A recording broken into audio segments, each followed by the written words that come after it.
For 10,000 cycles, the Vrex ruled the spiral arm with unquestioned dominance.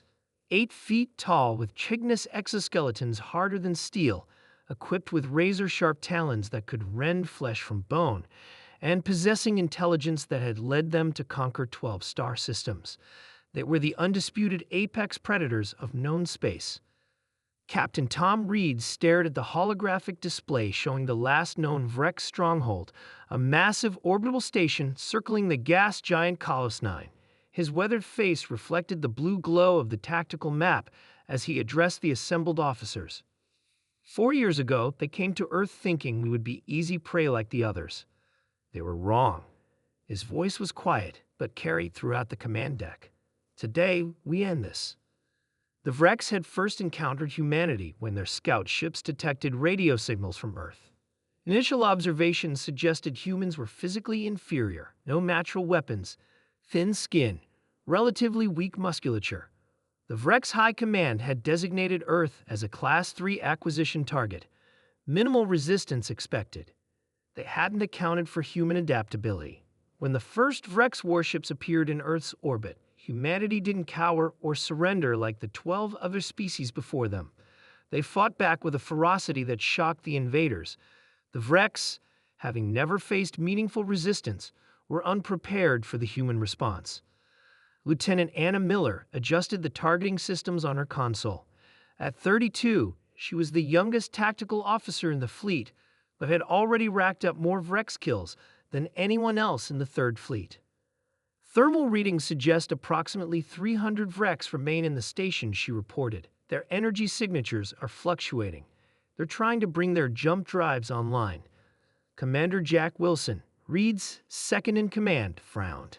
They'll escape again if they manage to jump. Reed shook his head. Not this time. The war had stretched over 4 brutal years. After the initial invasion was repelled, humanity had united in a way previously thought impossible. Old enemies became allies, resources were pooled, and all scientific efforts were directed toward a single goal: the complete eradication of the Vrex threat. On Kalos 9, the remaining Vrex huddled in their command center. Supreme War Leader Kark, once the most feared warrior in the spiral arm, now found himself in an unfamiliar position: prey. How is this possible? He hissed to his officers. They were soft creatures. Food. They should have been conquered within days. No one answered. There was no answer that would satisfy. The humans had proven to be unlike any species the Vrex had encountered in their long history of conquest. When the Vrex had deployed their superior technology, humans reversed engineered it with alarming speed. When the Vrex used biological weapons, humans developed countermeasures within weeks. Where the Vrex attempted to divide and conquer, humanity formed a global defense coalition that transcended ancient rivalries. But what truly terrified the Vrex was human creativity in warfare. The Vrex fought with precision and tactical discipline, effective against predictable opponents. Humans, however, were chaotic. They developed weapons specifically designed to target Vrex biological weaknesses. They used psychological warfare. They laid traps. They sacrificed positions to gain advantages. Aboard the human flagship *Vengeance*, Reed gave the order to deploy the final weapon, the culmination of 4 years of scientific effort. Launch the Thanatos device, a small, unassuming missile detached from the ship's underbelly. The Vrex point defense systems ignored it, focusing instead on the larger, more obvious threats. When the missile reached the station's atmosphere processing unit, it detonated with little fanfare. Inside the station, Kark felt nothing at first. Then came an itching sensation beneath his exoskeleton. Within minutes, it became unbearable burning. Around him, other Vrex began to writhe in agony as their armor, their pride and protection, began to disintegrate from within. The Thanatos device had released a specially engineered molecular agent that targeted the unique calcium-silicon bond in Vrex exoskeletons. It was humanity's masterstroke, a weapon that turned the Vrex's greatest strength into their ultimate vulnerability. "Signal from the station," announced Lieutenant Miller. They're surrendering." A heavy silence fell over the bridge. "No," said Reed after a long moment. "There will be no surrender." The crew exchanged glances but said nothing. The Vrex had shown no mercy to the billions they had slaughtered across a dozen worlds.